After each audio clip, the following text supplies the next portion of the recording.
Meus queridos e amados irmãos, que a doce e gloriosa paz de nosso Senhor e Salvador Jesus Cristo seja com todos. Nós estamos de volta para a gravação de mais uma aula de Escola Bíblica Complementar. Esta aula que tem um compromisso com a poderosa, infalível e inerrante Palavra de Deus. Todas as segundas-feiras nós lançamos um novo vídeo com um comentário da lição de adultos publicada pela Casa Publicadora das Assembleias de Deus. Todos os nossos comentários são disponibilizados em 10 tópicos. Se você ainda não é inscrito no nosso canal no YouTube, se inscreva. Se você ainda não deixou o seu like, que é muito importante, clique nessa mãozinha aí. Cada like que alguém dá, isso denota para o YouTube que o vídeo é relevante e esse vídeo é repassado para outras pessoas. Se você tem interesse de que esse conteúdo seja repassado, então não deixe de dar o seu like, compartilhe. Muito obrigado aos irmãos que têm compartilhado, pastores que têm compartilhado este vídeo com seus obreiros, líderes que têm compartilhado aí com os seus liderados. Muito obrigado, Deus abençoe. Quero aqui também transmitir um grande abraço aos que nos ouvem por outras plataformas. Também um grande abraço aqui aos irmãos que nos ouvem pela Rádio Farol FM 90.1, todas as quartas-feiras, às 22 horas, ali sob a direção do evangelista Adriano Oliveira. Também quero mandar um abraço carinhoso a todos os internautas que nos ouvem pela rádio web Gênesis, aqui de Maceió, e os que nos ouvem pela rádio web Capital, também aqui de Maceió, Alagoas. E aos que nos assistem, também o nosso vídeo é disponibilizado para o canal oficial da nossa igreja aqui no estado de Alagoas, o AD Alagoas, e você pode, ali todas as terças, quartas-feiras mais ou menos, é colocado no sistema, e os irmãos que acessam aquela página da igreja podem desfrutar assistindo o nosso vídeo também com o comentário da revista. Um grande abraço a todos os irmãos, muito obrigado aos quase 21 mil inscritos no nosso canal, Deus abençoe a todos, aos queridos irmãos aqui da nossa capital Maceió, aos queridos irmãos do interior do estado de Alagoas, de outros estados do Brasil e de outros países do mundo que também nos assistem e de vez em quando alguém posta um comentário. Um abração carinhoso aqui do pastor Walter Pereira. Muito bem, queridos irmãos, nós estamos estudando nesse trimestre uma lição muito interessante, publicada pela Casa Publicadora das Assembleias de Deus, uma lição que trata sobre a Igreja de Cristo e o Império do Mal, como viver neste mundo dominado pelo espírito da Babilônia. Hoje eu já vou falar sobre a lição número 11. Então, daqui a mais 2 lições, nós encerramos o nosso trimestre. Guardem esta lição como um documento, uma lição atualizadíssima, tratando de temas como aborto, como ideologia de gênero, como a deturpação da doutrina do pecado, foi uma lição que nós tratamos, a criatura querendo ser maior do que o seu Criador, a dessacralização da vida no ventre materno, onde a gente trata muito aí sobre a questão do aborto, um caso grave também, a desconstrução da masculinidade bíblica, desconstrução da feminilidade bíblica, que nós queremos que seja tema do nosso culto de família, agora do mês de setembro, primeiro domingo do mês, culto imperdível aqui em Chã da Jaqueira. Também uma visão bíblica sobre o corpo, nós já estudamos a renovação cotidiana do homem interior, e hoje, meus queridos, um tema, de certa forma, fácil para ser trabalhado pelos professores e estudado, cultivando a convicção bíblica. Então, será a lição número 11 para 10 de setembro de 2023, que será Dia Nacional de Missões.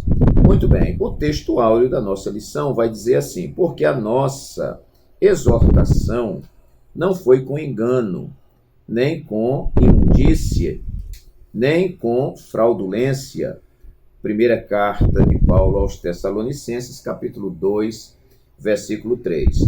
A verdade prática nos diz: o cultivo da convicção cristã é imperioso para a prática e a defesa da fé em tempos de adversidade. E a nossa leitura bíblica em classe se encontra na primeira carta de Paulo aos Tessalonicenses, capítulo 2, versículos de 1 a 12, que passaremos a ler. Nos diz assim: porque vós mesmos, irmãos, bem sabeis que a nossa entrada para convosco não foi vã, mas havendo primeiro padecido e sido agravados em Filipos, como sabeis, tornamo-nos ousados em nosso Deus, para vos falar o Evangelho de Deus com grande combate, porque a nossa exortação não foi com engano, nem com imundícia, nem com fraudulência, disse Paulo, mas como fomos aprovados de Deus para que o Evangelho nos fosse confiado, assim falamos, não como para agradar aos homens, mas a Deus que prova o nosso coração. Porque, como bem sabeis, nunca usamos de palavras lisonjeiras, nem houve um pretexto de avareza. Deus é testemunha. E não buscamos glória dos homens, nem de vós, nem de outros, ainda que podíamos, como apóstolos de Cristo, sermos pesados. Antes fomos brandos entre vós, como a ama que cria seus filhos. Assim nós, sendo-vos tão afeiçoados de boa vontade, quiséramos comunicar-vos não somente o Evangelho de Deus, mas ainda a nossa própria alma, porquanto nos éreis muito queridos. Porque bem vos lembrais, irmãos, do nosso trabalho e fadiga, pois trabalhando noite e dia para não sermos pesados a nenhum de vós, vos pregamos o Evangelho de Deus. Vós e Deus sois testemunhas de quão santa, justa e irrepreensivelmente nos ouvemos para convosco os que crestes. Assim, como bem sabeis de que modo vos exortávamos e consolávamos a cada um de vós, como o pai a seus filhos, para que vos conduzisseis dignamente para com Deus, que vos chama para o seu reino e glória. Muito bem, queridos, nossa lição tem aí então uma introdução, como eu sempre falo, que nos dá uma visão panorâmica da lição. O primeiro tópico, o autor, pastor Douglas, ele vai trabalhar sobre a convicção espiritual. E aqui ele vai falar do poder do Espírito, confiança em Deus, fidelidade na pregação. Depois ele vai para o segundo tópico, onde vai tratar da convicção moral. E aí ele fala sobre retidão nas ações, reputação ilibada, vida irrepreensível. Terceiro tópico, convicção social. Aí fala sobre o bem-estar comum, dedicação altruísta. E aí encerra a lição com uma conclusão, fazendo o fechamento deste conteúdo. Eu hoje li essa lição, estudei a lição e montei aqui, como nós sempre fazemos, montamos aqui 10 tópicos para que facilite o seu estudo, para que dê uma sistematizada. Eu às vezes imagino que o pastor quer dar uma palavra final, ao final da EBD, e aí ele fica pensando, bom, os professores já falaram tudo, o que é que eu vou falar? Então aqui vai um conteúdo complementar. Às vezes o professor, a títulos de lição, são difíceis. A gente fica pensando, o que é que eu vou falar sobre esta lição?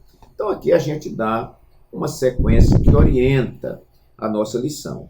Muito bem, irmãos, quando eu vi o título da lição, Cultivando a Convicção Cristã, isto tem um sentido, primeiro, uma convicção pessoal, como eu cultivo uma convicção pessoal quanto à vida cristã.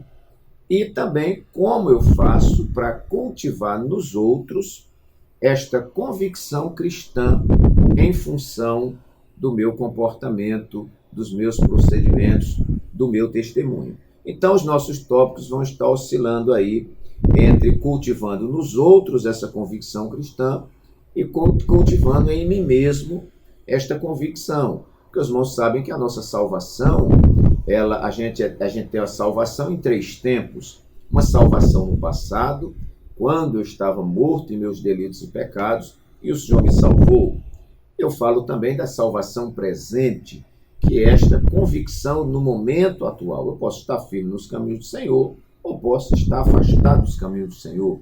Não é? Mas eu fui salvo, continuo. E a salvação futura, que será quando nós estaremos livres deste tabernáculo terreno, que é o nosso corpo, livres das influências da carne, e aí estaremos para sempre com o Senhor, não é? Isentos de qualquer tentação e de qualquer possibilidade de queda.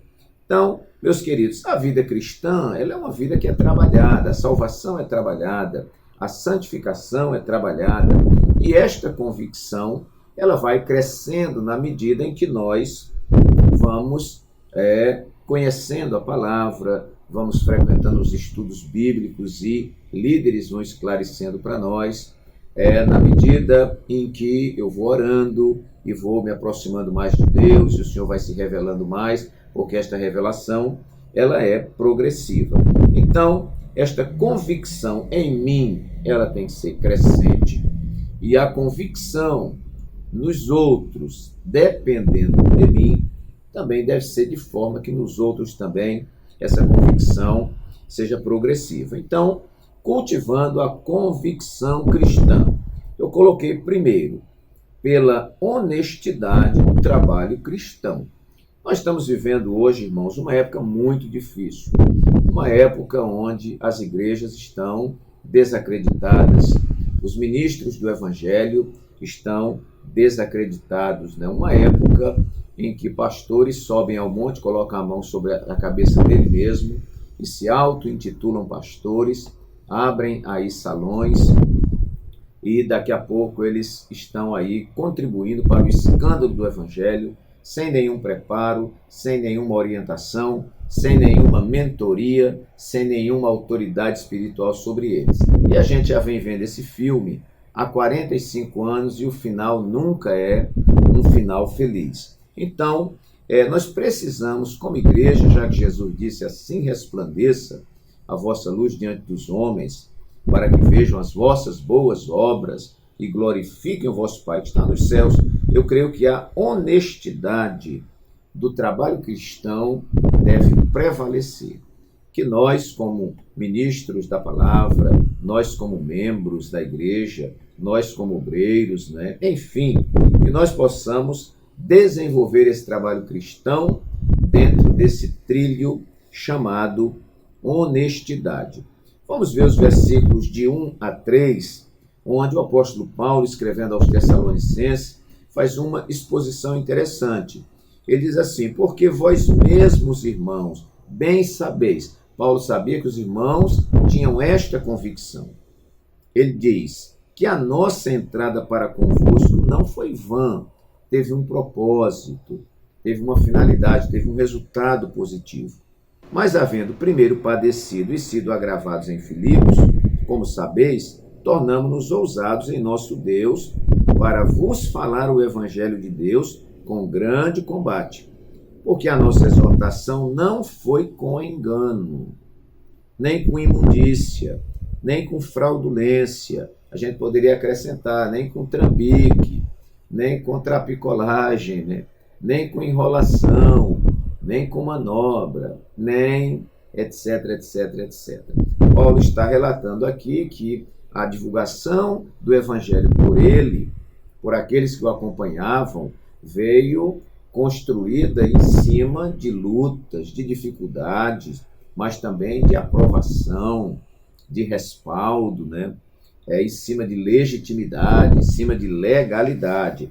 Então, cultivando esta convicção, e aqui eu falo para os outros que estão nos vendo, cultivando essa convicção pela honestidade do trabalho cristão. Tópico 1 e subtópico 3, vamos ver alguma coisa aqui também. Tópico 1 e subtópico 3, onde Paulo vai falar sobre a fidelidade na pregação. Ele diz assim: o texto fala: o apóstolo dos gentios, Paulo, assegura que o evangelho anunciado em Tessalônica não foi com engano, nem com imundícia, nem com fraudulência. Mostra que a doutrina cristã não procede de fábulas inventadas, condutas imorais ou de artifícios para seduzir as pessoas a crerem em mentiras. Ao contrário, Paulo declara que o evangelho é de Deus e que o próprio Deus o comissionou como arauto, não como para agradar aos homens, mas a Deus que prova o nosso coração. Dessa forma, o propósito do apóstolo não era o de satisfazer seus ouvintes com falsos discursos, isto é, corrupção. Neste sentido, somos exortados a manter fidelidade na pregação, repudiar os falsificadores da palavra de Deus e anunciar Cristo com sinceridade, sem cera, sem enrolação. Muito bem, então, cultivando a convicção cristã, em primeiro lugar, pela honestidade do trabalho cristão. Segundo, para defesa da nossa fé. Uma fé, ela só se consolida, só pode ser divulgada, só pode ser anunciada se ela estiver dentro da convicção. Então, é através desta convicção que eu faço a defesa da minha fé. Você faz a defesa da sua fé. Olha o que diz a verdade prática. O cultivo da convicção cristã é imperioso para a prática e a defesa da fé em tempo de adversidades. As adversidades vêm e com elas, irmãos, vem o desânimo. Mas o que nos faz estar sustentados não é a alegria de um fim de culto, a alegria de um congresso. Não, o que nos faz ficar firmes, irmãos, é a construção histórica que nós temos com Deus.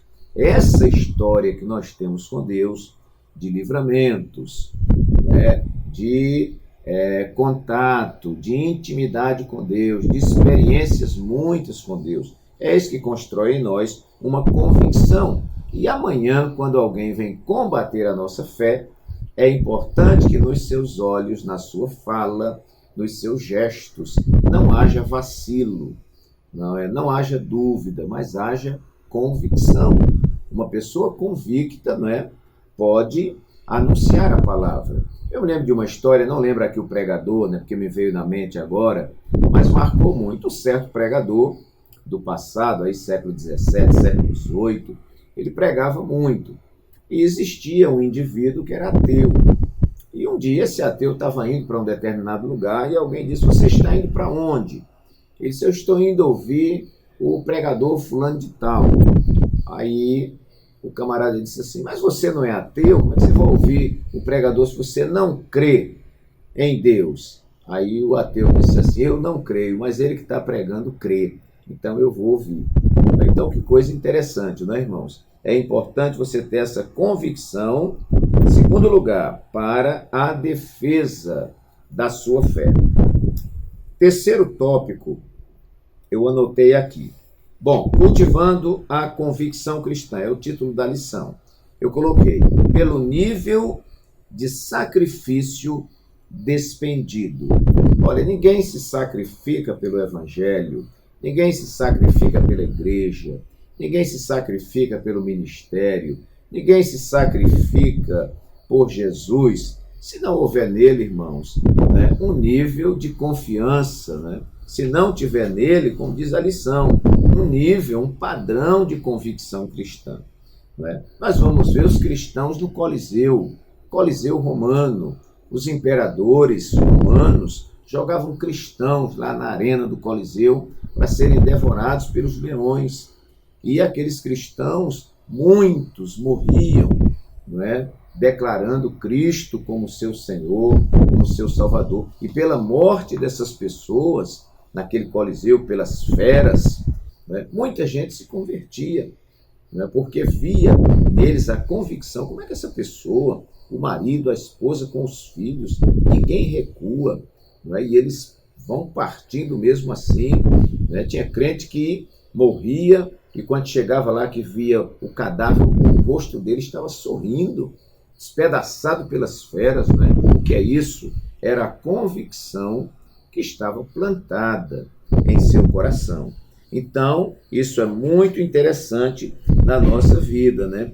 Esta convicção é revelada pelo nível de sacrifício despendido na obra de Deus. Vamos ver o versículo 9 da nossa leitura, diz assim, Paulo falando: vocês bem se lembram do nosso trabalho e fadiga, pois trabalhando noite e dia, para não sermos pesados a nenhum de vós, vos pregamos o Evangelho de Deus.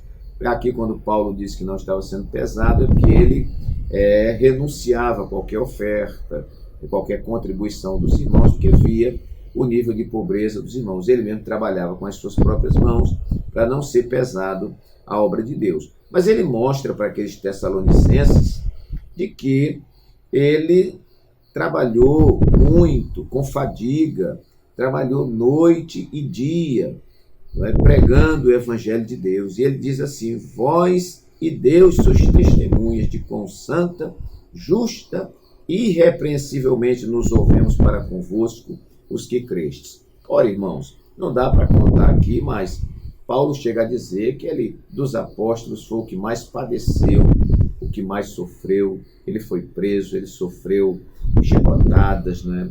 Ele dormiu no abismo, ele naufragou, ele foi apedrejado e tudo mais.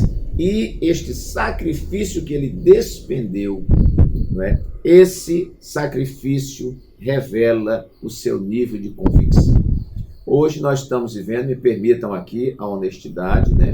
Estamos vendo muito crente dengoso, que às vezes por causa de uma chuvinha aí não vai para a igreja, né? Porque deu uma gripezinha, não vai para a igreja, porque está com uma dorzinha no corpo, não vai para a igreja, que a cabecinha começou a doer, ele não vai para a igreja.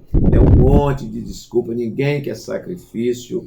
Meu irmão, por que você não veio para a igreja? Ah, pastor, estou morando numa igreja ali, numa casa, e da minha casa para a igreja dá uns 200 metros, pastor, e eu estou sem carro e tudo mais. Não, as pessoas não estão querendo se sacrificar, mas a gente vê pessoas que se sacrificam muito pelo Evangelho, pessoas que andam longas distâncias, pessoas que carregam caixa de som nas costas, pessoas que carregam banco nas costas. Tem um cidadão aqui em Maceió que eu passo, ele está no sol quente, gritando, pregando a palavra, né? Aquele homem é um santo, um homem de Deus.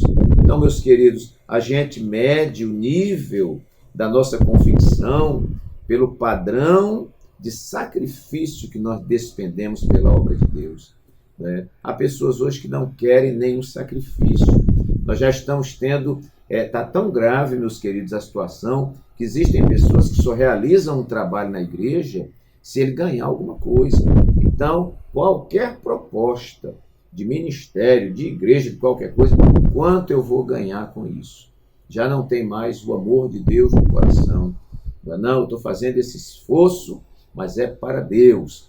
E faço com alegria, né? Ainda que eu desse toda a minha vida, né? Pelo Evangelho, eu ainda seria um eterno devedor.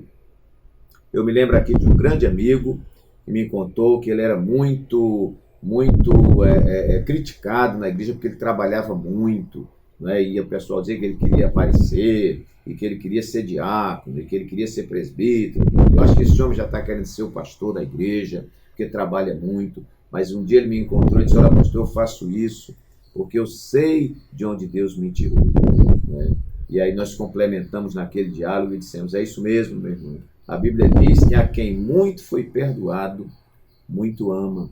Então, todos nós que temos convicção de que éramos pobres, miseráveis, pecadores, condenados ao inferno, irmãos, não merecíamos nada. Tem gente que não tem nem sobrenome, não tinha nem nome, não é? Vivia jogado, desprezado pelo pai, pela mãe, pela sociedade, por todo mundo. Mas Jesus estendeu a mão lá no abismo, lá no poço de lama, tirou ele de lá. E quando ele sai de lá, ele está disposto não só a andar, não só a suar, ele está disposto a morrer pelo Evangelho. Então, nós colocamos em terceiro lugar, cultivando a convicção cristã. Terceiro, pelo nível de sacrifício despendido na obra de Deus. Quarto lugar, no emprego de uma mensagem teocêntrica. Nós nunca vamos produzir convicção nos outros com blá blá blá, com historieta, com piada, não é, com filosofia humana. Não, Paulo disse assim: eu quando fui ter convosco, não fui ter com palavras persuasivas de sabedoria humana, mas quando eu fui ter convosco, fui ter com o evangelho de poder de Deus. Então, meus queridos, a gente entende que somente a mensagem teocêntrica. O que é teocêntrica? Teo, Deus, cêntrica, fala de centro. É quando a nossa mensagem tem Deus no centro. Quando Jesus toma o centro da mensagem, o centro da igreja, o centro da nossa vida cristã, o centro da nossa família, o centro do nosso ministério, o centro da sua empresa, o seu futuro é de felicidade e de vitória. Veja os versículos 4 e 6 da nossa leitura, que é uma leitura muito rica. Diz assim: mas como fomos aprovados de Deus para que o evangelho não fosse, ou para que o evangelho nos fosse confiado, assim falamos, não como para agradar aos homens, mas a Deus que prova o nosso coração. Tem muita gente mais preocupada com a alegria da igreja do que com a fidelidade à palavra de Deus.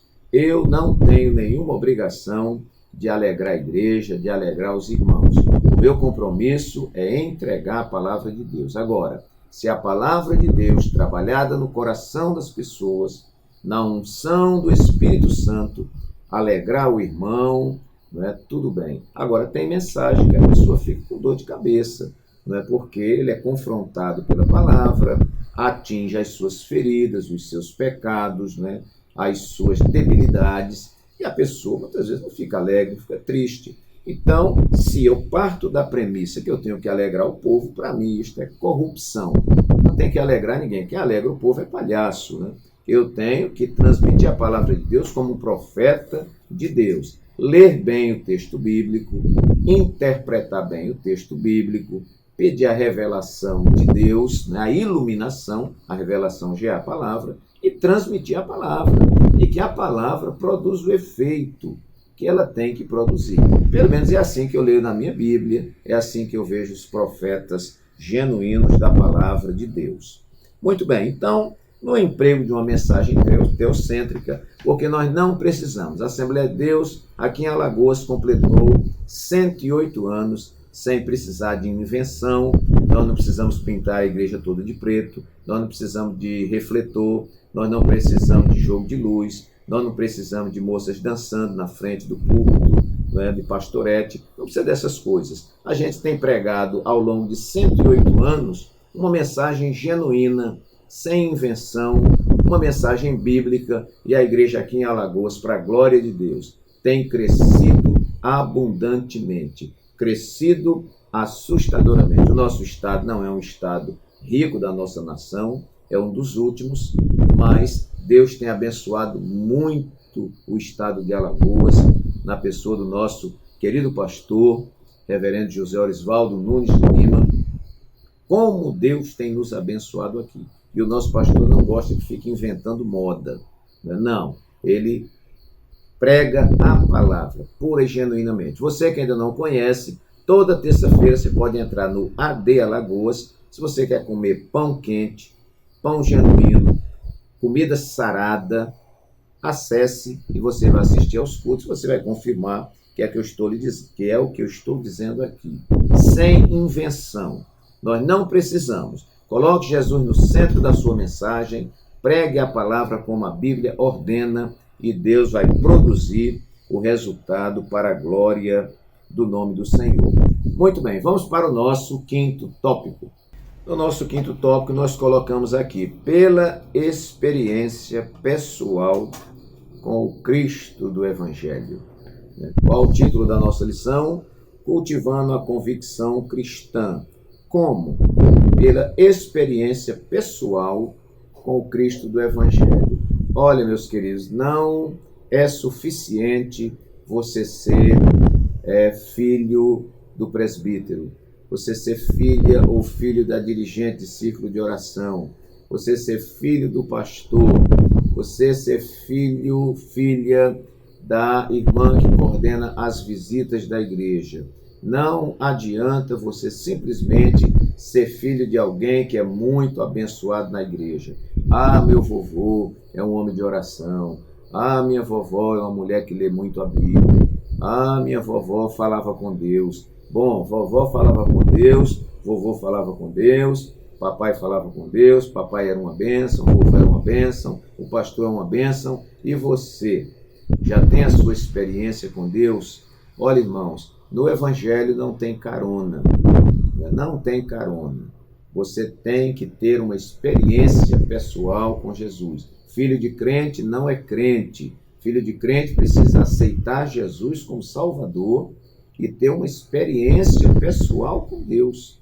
Se não tivermos essa experiência, você não vai se sustentar apenas porque sua família é crente. Eu sou crente há 45 anos e considero que meu ministério já tem 45 anos. Eu, de vez em quando, vejo por aí. O pai morre, a família toda se desvia. A mãe morre, a família toda se desvia. A avó morre, se desvia o pai, se desvia a mãe, se desvia os filhos, desvia todo mundo. Olha, irmãos, esse pessoal estava crendo em Jesus ou estava crendo na avó, no avô, no pastor? Como é que é esse negócio? Nossa convicção é em Jesus. Eu, por uma infelicidade, Infelicidade, eu não sei, dentro do projeto de Deus, fiquei órfão de pai e mãe com 8 anos de idade. Fui para a igreja sozinho, um adolescente de 15 anos, e Deus segurou nas minhas mãos. Se não fosse esta convicção de ter aceitado Jesus como Salvador e ter usufruído de experiência pessoal, é o nosso tópico aqui, eu não estaria hoje. Eu não tenho pai para mandar, não tenho mãe para mandar, não tem ninguém para puxar. Então eu agradeço muito a Deus por ele ser o pai dos órfãos, Eu era um órfão de pai e mãe. E Deus cuidou de mim com tanto carinho, cuida até hoje, louvado seja o nome do Senhor. Mas o que me fez sustentar foi a experiência pessoal. Vejo que com a pandemia, muito crente de fachada, muito crente que está apoiado às vezes num conjunto, apoiado numa banda, apoiado porque ele tem oportunidade para falar alguma coisa, muita gente desapareceu da igreja e não voltou mais. Por que desapareceu e não voltou mais? Nunca teve uma experiência com Jesus. Quem tem uma experiência com Jesus, olha aqui, irmãos, o sangue pode dar no meio da canela. Ele vai permanecer firme, como disse o escritor da carta aos Hebreus, olhando para Jesus, autor e consumador da fé, vai desprezar todo o embaraço, todo o pecado que tão de perto nos rodeia e vai ficar firme no seu alvo. Então, esta convicção, ela também se dá pela experiência pessoal com o Cristo do Evangelho. No plano de aula, aqui na introdução do plano de aula, o autor colocou um versículo, 1 Timóteo 1,12. Olha o que está escrito. E o comentarista diz: a fé cristã traz convicção profunda a um coração permeado de incertezas. E ele cita aqui 1 Timóteo 1,12, onde Paulo diz: eu sei em quem tenho crido. Você sabe em quem tem crido? Ou o nome Jesus é apenas uma teoria para você?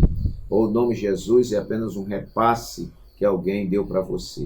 Você tem convicção, você conhece esse Jesus, ele fala com você, ele responde suas orações. Que experiência você teve com ele? Então, meu querido, se não teve, busque essa experiência com Deus, porque Deus não tem neto, Deus não tem sobrinho, Deus não tem primo, não. Deus tem filhos, aqueles que entregaram suas vidas para ele perdoou os pecados, escreveu o seu nome no livro da vida e lhe deu convicção de uma vida melhor e mais feliz na eternidade. Muito bem.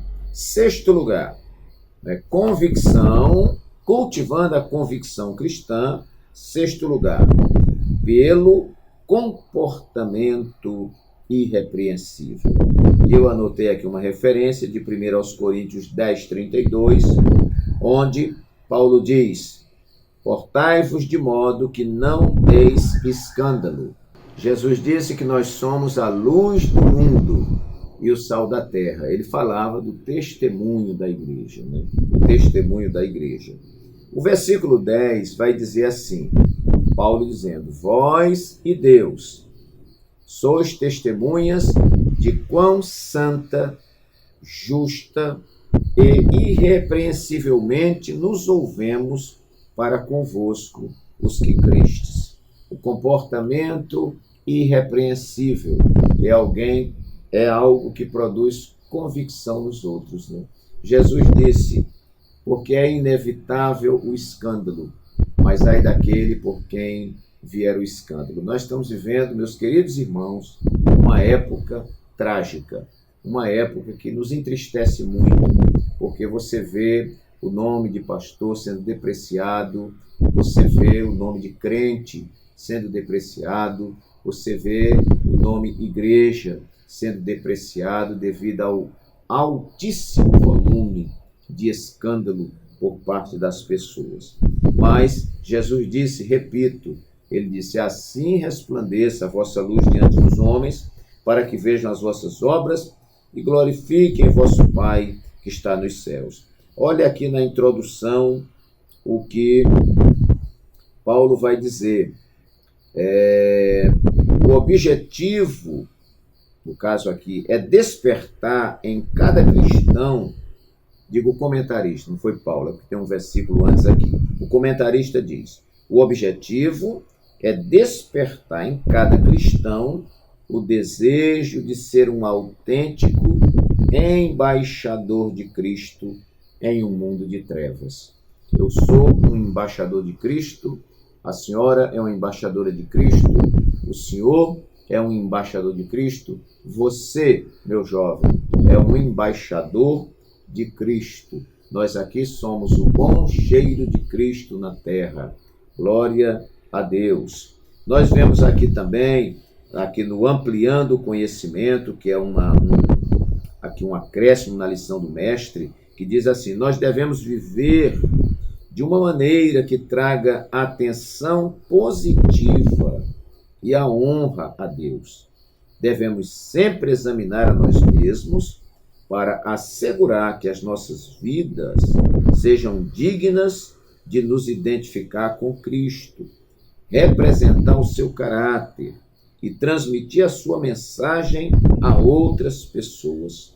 Só seremos capazes de fazer isso confiando na graça e no poder de Deus. Então, que Deus nos ajude muitíssimo, né? Tem uma outra referência aqui que eu não vou ler para a gente ganhar tempo, mas o tópico 2, subtópicos 1, 2 e 3, todos esses 3 subtópicos vão respaldar isto que eu coloquei aqui, né? Pelo comportamento irrepreensível da igreja.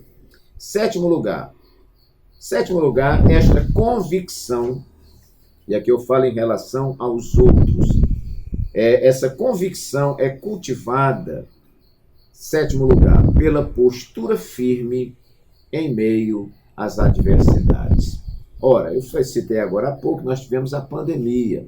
Olha, eu tive obreiros que ficaram escondidos debaixo da cama com medo da Covid-19. E tive velhinhas, irmãs idosas do grupo, não era nem grupo de risco, era do grupo arriscadíssimo, que chegava na igreja, a igreja semi-aberta, a irmã entrava, dizia: pastor, vim cultuar o Senhor, vim cantar, vim orar, vim ouvir a palavra. Irmã, olha aí, a pandemia está aí, pastor, não quero saber, o sangue pode dar no meio da canela, eu estou firme com Jesus, minha vida está segura, e o Senhor é meu pastor, e nada me faltará. E às vezes obreiros enfiados debaixo da cama, com medo aí do vírus, né? Então, meus queridos, a nossa postura firme em meio às adversidades vão revelar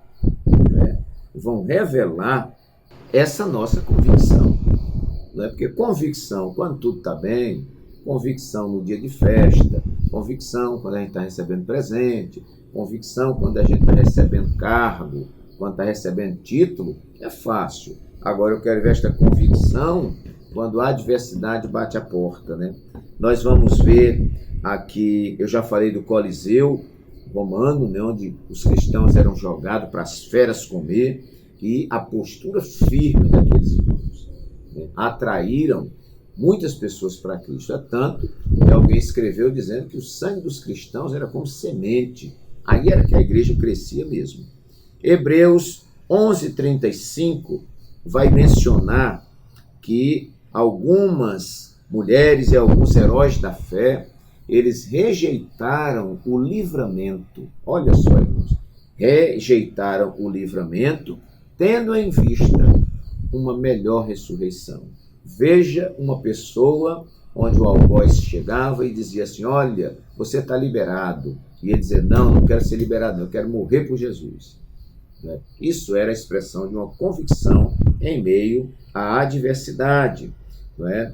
Jesus, em Mateus capítulo 5, versículos 11, 12, por ali, ele vai dizer: bem-aventurados sois vós quando vos injuriarem e perseguirem e mentindo disserem todo mal contra vós. Isso aqui é tempestade, meu irmão. Não é? Ele diz: bem-aventurados sois vós quando vos injuriarem, quando mentindo, né, disserem todo mal contra vós por minha causa, exultai e alegrai-vos, porque é grande o vosso galardão nos céus. Na nossa introdução também vai estar dizendo assim: não cabe ao salvo esmorecer em meio às tribulações, mas prosseguir confiante pelo prêmio da soberana vocação de Deus. Coisa maravilhosa. Tópico 1 e subtópico 2, também nós vamos ver aqui que Paulo e Silas tinham sido espancados publicamente com varas, em seguida lançados no cárcere interior com os pés no tronco. Todavia, apesar de feridos, perto da meia-noite, oravam e cantavam hinos a Deus. Louvado seja o nome do Senhor. Irmãos, isso aqui só acontece com quem tem experiência com Deus e quem tem convicção do que é, convicção do que tem, convicção do que recebeu, convicção de quem é o seu Senhor. Essa postura firme em meio à adversidade vai certamente produzir nos outros o cultivo da convicção cristã. 8º lugar, nós vamos ver o cultivo dessa convicção cristã numa mensagem proclamada no poder do Espírito Santo. Vamos ver aqui o auxílio teológico, que vai nos dizer assim: por causa da preocupação dos coríntios com a sabedoria humana, Paulo agora deixa claro sua posição quanto à relação entre a sabedoria humana e a pregação do Evangelho. Cita a si mesmo como um exemplo de alguém que confiou no Espírito Santo e não na eloquência ou na sabedoria humana, para que sua mensagem fosse efetiva. Longe de depender de seus próprios recursos ou de sua capacidade de persuasão, Paulo contava com o Espírito Santo, glória a Deus. Sua mensagem não era transmitida por palavras persuasivas de sabedoria humana, antes uma demonstração do Espírito e de poder. Não precisa falar mais nada, né, irmãos? Então, uma mensagem proclamada no poder do Espírito Santo é uma palavra que produz convicção. Não adianta muita filosofia, não adianta muito conhecimento de história, não adianta uma exegese bem feita, uma hermenêutica bem feita, não adianta nada se você não tiver a unção do Espírito Santo, se você não estiver transmitindo uma mensagem teocêntrica, se você não estiver debaixo do poder de Deus. Nono lugar, eu coloquei aqui muito interessante que esta convicção cristã ela também depende da coerência do discurso com as ações. Vou repetir. Coerência do discurso com as ações. Existem pessoas que pregam muito bem, mas o seu comportamento apaga a sua pregação. Existem pessoas que pregam até muito alto, mas o mau testemunho grita mais alto do que a sua pregação e anula tudo. É incrível como a gente encontra isso. Pessoas que falam uma coisa, mas a vida é outra coisa. Doutrinam muitas vezes as igrejas, mas compram e não pagam. Doutrinam as igrejas, mas tratam e não cumprem. Doutrinam as igrejas, mas são maridos esmagadores. Ela muitas vezes ensina muito bem no círculo de oração, mas não cuida bem da sua casa, não cuida bem do seu marido, é negligente para com o seu lar. Então, irmãos, o nome disso é incoerência. O que é coerente é uma coisa que o discurso e a prática são a mesma coisa. Então, nós precisamos ter muito cuidado, porque o pregador, o ensinador, é um só com a sua mensagem. Agora eu vou aqui ensinando, pregando, e o povo embaixo balançando a cabeça, dizendo, esse pregador está falando aí, mas para mim isso e nada é a mesma coisa. Nós estamos assim. Muito cuidado com quem você convida para pregar na sua igreja. Muito cuidado, meus irmãos, com quem você coloca no púlpito da sua igreja. Muito cuidado, meu irmão, com quem você coloca para ensinar na classe de escola dominical. Porque tem pessoas que falando e nada é a mesma coisa. Então, eu preciso ter zelo com a congregação que eu dirijo. Para ocupar aquela tribuna para ensinar, tem que ser alguém que a vida dele testifique da sua pregação.